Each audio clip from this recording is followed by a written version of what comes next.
bien, là, elle est petite, hein. Alors, j'étais un peu plus grand que vous. J'étais quand même un peu plus grand. Et j'habitais les Saintes-Maries de la Mer. Vous connaissez tous les Saintes-Maries de la Mer. Bon.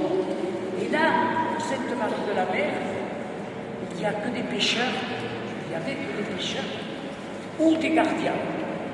Et moi, aux Saintes, j'habitais au bord du village, dans une petite cabane de gardiens. Et là, dans cette petite cabane de gardiens, je vivais là avec mes parents, et j'allais dans le village et tout ça. Et dans le village, les gens je m'appelle Pierre, ils m'appelaient Pierrot le Sauvageon, Pierre le Sauvageon.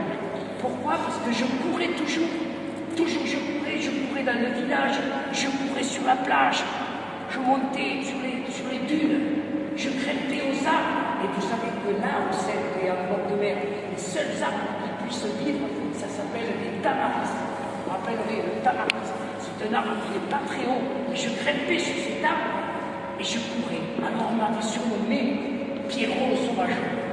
Pierrot le Sauvageon. Pourquoi? Mais quand même, mon terrain de jeu, là où je préférais aller, c'est passé au bord de ma cabane. Et puis un peu plus loin, j'arrivais au bord de l'étang des Launes. Alors l'étang des Launes, c'était merveilleux. C'était une grande étendue d'eau. Et là, tous les oiseaux venaient. Alors j'étais content de voir ces oiseaux. Mais je ne m'arrêtais pas là. Je marchais un peu plus loin. Et j'allais marcher dans le marais. Parce que dans le marais, en plus, je laissais la trace de mes pas. Et après, j'aimais bien les retrouver. Et j'allais jusqu'à l'embouchure du Rhône. Parce que vous savez que, au-dessus d'Arles, le Rhône se sépare en deux. Alors, d'un côté, il y a le grand Rhône qui se jette à Port-Saint-Louis. Et l'autre, il y a le petit Rhône qu'on appelle, qui se jette au Sainte-Marie de la Mer. C'est celui-là que je connais. C'est celui-là que je connais. Et alors, j'allais jusqu'au petit Rhône, jusqu'à l'embouchure. Et là, les hommes avaient mis des gros cailloux, des rochers immenses pour retenir l'eau, pour pas que l'eau vienne dans les terres. Et je montais sur ces cailloux. Et j'étais content, je restais un long moment, parce que je voyais le tumulte de haut, cette eau, ce fleuve qui descendait et qui m'apportait plein de bois. Du bois. Vous voyez le joli bois là partout. Il amène tout ce bois, le Rhône. Alors j'étais content de voir. Et après, je partais de là, et quand même, il me fallait rentrer. Et je longeais la porte de la mer. Et c'est là, au bord de la mer, que la mer rejetait tout ce bois. Et ce bois, il était beau, il est lavé, il est propre. Et il est séché par le soleil et la mer. Alors, il est joli. Et alors, je me faisais un beau petit fagot. Et puis, j'avais toujours une petite corde dans ma poche. Alors, je faisais un fagot. Et je mettais sur mon dos et j'allais vite à ma cabane.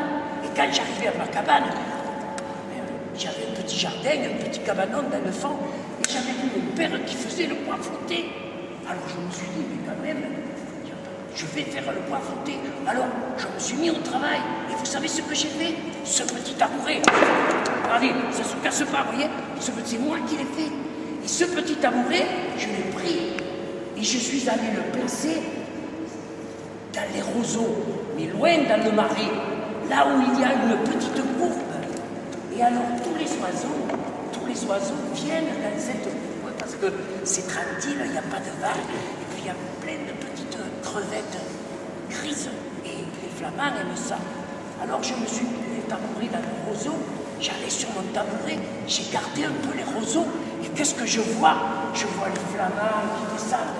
Alors vous, comme là, vous arrivez sur l'étang avec leurs longues jambes et leurs longs becs et puis leur plumage quand ils ouvrent leur plumage. Oh, magnifique, blanc et rose. Et puis en plus, il y avait des cygnes qui étaient tout blancs, il y avait des aigrettes, il y avait tous les oiseaux et il y avait tous les canards. Et puis au moment donné, je ne bougeais pas, j'étais là, je regardais les oiseaux. Au moment donné, j'entends dans les roseaux. J'entends du bruit dans les roseaux, et qu'est-ce que je vois? Je vois deux gros ragondins qui passent devant moi. Les ragondins, c'est des gros rats finalement qui vivent dans les étangs et qui font des grands trous. Ils nichent dans les trous.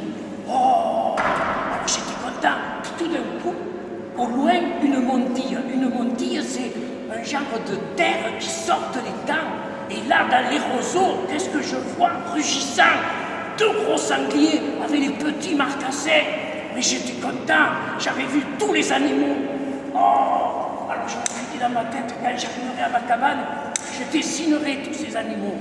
Mais après, quand même, j'ai passé du temps, la nuit commençait à venir. Alors je dis, mais quand même, je vais me faire gronder par mon papa, ma maman.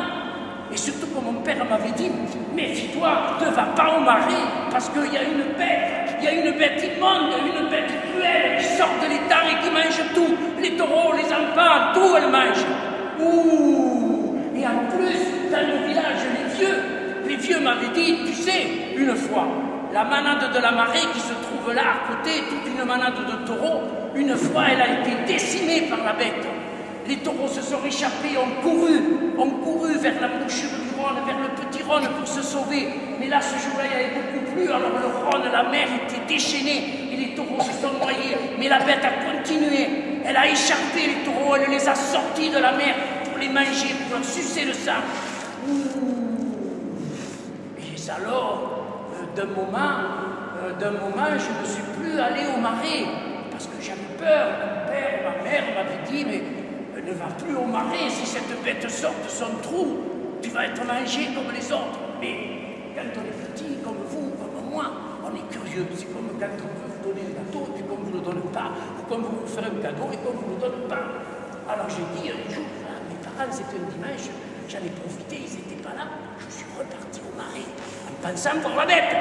Je voulais voir cette bête, je l'avais pas vue. Les vieux me l'avaient raconté, mon père me l'avait raconté, mais moi, je n'ai pas vu la bête. Je voulais la voir, la bête, quand même. Alors, je suis revenu au marais, je suis revenu jusqu'à la mer. Et en revenant, au lieu de ramasser des petits bouts de bois, j'ai dit, tu vas prendre des planches, parce que la mer, ici, on rejette des planches ou des gros bois. Et je dis, si la bête m'attaque, je mettrai les planches sur mon dos, elle ne me verra pas. Elle ne touchera pas. Alors, je m'en vais avec mon fagot de planches. Comme j'arrive à l'étang,